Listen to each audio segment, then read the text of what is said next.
Tonight, with major decisions before him, like filling out his cabinet and organizing his administration, Donald Trump is taking on a new issue: flag burning, tweeting that people who burn the American flag should lose their citizenship or go to jail. Here's the thing: this has been a settled issue by the Supreme Court for almost 30 years now. Flag burning is protected by the First Amendment. Manu Raju is out front. President-elect Donald Trump once again putting Republicans in an awkward spot. This time over the issue of burning the American flag. In an early morning tweet, Trump said that people who burn the flag should face serious consequences, perhaps loss of citizenship or a year in jail. Republican leaders on Capitol Hill disagree. Do you have any concerns with what he said? The Supreme Court has held that that activity is a protected First Amendment right. Trump's comments reopening old wounds in the Capitol. In 2006, McConnell casting a decisive vote against a constitutional amendment to ban flag burning, which failed by just one vote. The American flag is a monument. Why in the world would we refuse to protect it against desecration? I didn't raise my hand to defend the flag. I raised my hand and took an oath to defend the Constitution and our country. In 1989 and 1990, the Supreme Court ruled that the burning of the American flag is protected under the First Amendment. The late conservative Justice Antonin Scalia siding with the majority. Burning the flag is a form of expression. Trump's latest statement, a sharp contrast from 2013, when he quoted George Washington, saying in a tweet, "If the freedom of speech is taken away, dumb and silent we may be led, like sheep to the slaughter." Raise the flag! The debate hit home last weekend at Hampshire College in Amherst, Massachusetts, where roughly 400 military veterans protested a decision by the college to remove its main flag. This after students lowered the flag to half-staff to protest the toxic presidential campaign. The flag was later burned. On Capitol Hill, Trump's GOP colleagues criticizing flag burning, but declining to say if they agree with Trump. Flag burning is repugnant. It is disrespectful to the brave men and women who risk their lives protecting this country. Should they be prosecuted, though?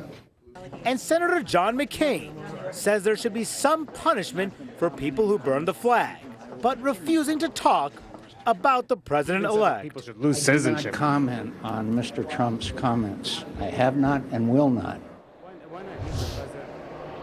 Now, John McCain also said to me the reason why he doesn't want to comment on Donald Trump is he said, my time here is going to be devoted to making sure the nation is secure, not to comment every time that Donald Trump makes some remarks. It really just shows that when Donald Trump does not stick to those bread and butter Republican issues like Obamacare, taxes, and regulation, and if he goes off script, it puts his party in an awkward spot and actually provides quite a distraction to folks here on Capitol Hill. Kate. Yeah. Knowing John McCain, you're probably going to be hearing that line a lot from John McCain over the next 4 years.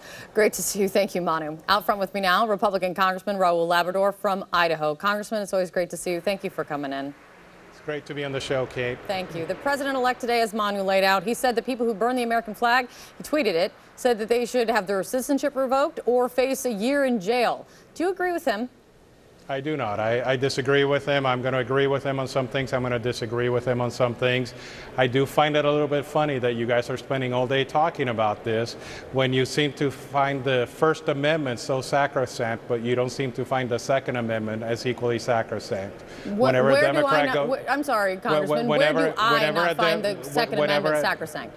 Whenever a Democrat goes out there and talks about taking away our Second Amendment rights, you guys don't spend all day long talking about it. I just think we need to ignore what he's saying on this issue. I think the Supreme Court has pretty much settled the issue. I don't think that there's many members of Congress that are going to be agreeing with him on this, and I think we just need to move on. He's going to be right on some issues. He's going to be wrong on some issues. Congressman, 2 points on that. Number one, you know me pretty well. I don't think you would say that. You can't put me in the box of being a Democrat or a Republican, and you can't put me in the box of not caring about the Second Amendment. I'm just saying, in general, the media has spent all day talking about this. Instead of talking about the real issues that we're facing in America, we need to. Well, and Congressman, I have heard that today from many people that why are people focusing on the musings on Twitter of what the president-elect said when he's not happy about the cast of Hamilton or whatever, or other things that he's opined about on Twitter. Here's the thing. It does seem a big deal, or a deal of some sort, when the president-elect, the man who's going to be the leader of this country, threatens or poses on Twitter that people should have their citizenship revoked for something that's been settled law for almost 30 years. So let's just wait for him to submit a proposal to Congress, and then we can debate the proposal. Let's not debate a tweet. I think that the media made that mistake during the entire campaign, just debating all these tweets, debating all these things. He's expressing an opinion that I disagree with vehemently. I think he's completely wrong about this. I think, just like Justice Antonin Scalia, this is one of the basic protections of the Constitution. We can have that debate, but let's just not go overboard every time he tweets something out. He likes to communicate through Twitter. He does a pretty effective job of communicating with Twitter, through Twitter. Sometimes I agree with him, sometimes I disagree with him, but I'm not going to spend all my day musing about all the different tweets that he puts out. And we are going to move on, but let me just say, it is one thing when a candidate opines on Twitter something. I think it is something different when it is the president-elect taking an opinion on Twitter about what should be constitutional, not, and what the Supreme Court should be doing, not, and who should have their citizenship revoked. But I do want to move on. I hope that next time that a Democrat talks about taking away our Second Amendment rights and shrinking our Second Amendment rights, that you guys spend all day long talking about when the Democrat is the president of the United States or the president-elect, that's the Obama difference. did it many times, Hillary Clinton did it many times, and it wasn't the whole media just exploding like you're doing about this issue. I would not put this as exploding. I can show you exploding, Congressman, but we won't do that. Let's talk about the cabinet, though. Donald Trump, Melania Trump, they're at dinner tonight with Mitt Romney and Ann Romney. What do you think of Mitt Romney for Secretary of State, Congressman?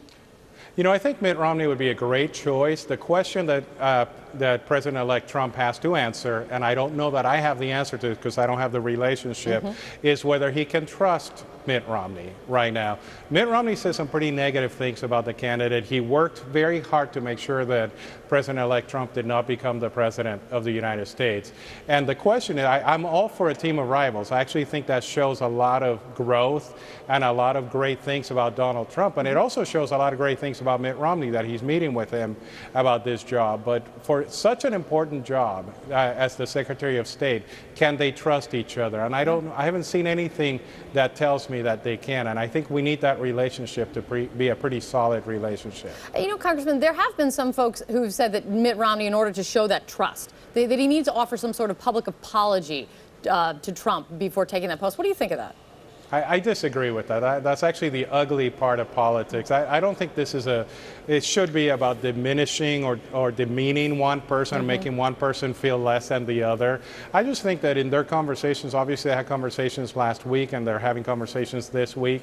I hope that they can come to a resolution of trust, to a moment where they can realize that they can work together, that President-elect Trump knows that Mitt Romney's going to have his back. If he doesn't know that, I don't think he should be selecting him or nominating him to that position. And no better way to figure out if you trust somebody than breaking bread together. So we will see. Right. Congressman, thanks so much. Talk to you soon. Thank you so much. We're following breaking news. Some breaking news coming in right now. Two sources are telling CNN that Wilbur Ross is Donald Trump's pick for Commerce Secretary. The nomination is expected to be announced tomorrow, along with other nominations for Trump's economic team. Ross is an investor famed for rehabilitating failed businesses. A lot of announcements coming out as Trump fills out his cabinet. Out front next, we are moments away from Donald Trump and Mitt Romney's dinner together. Plus, is Donald Trump getting his news from a man who claims 9/11 was a government conspiracy and claims that the Sandy Hook school shooting was a fake?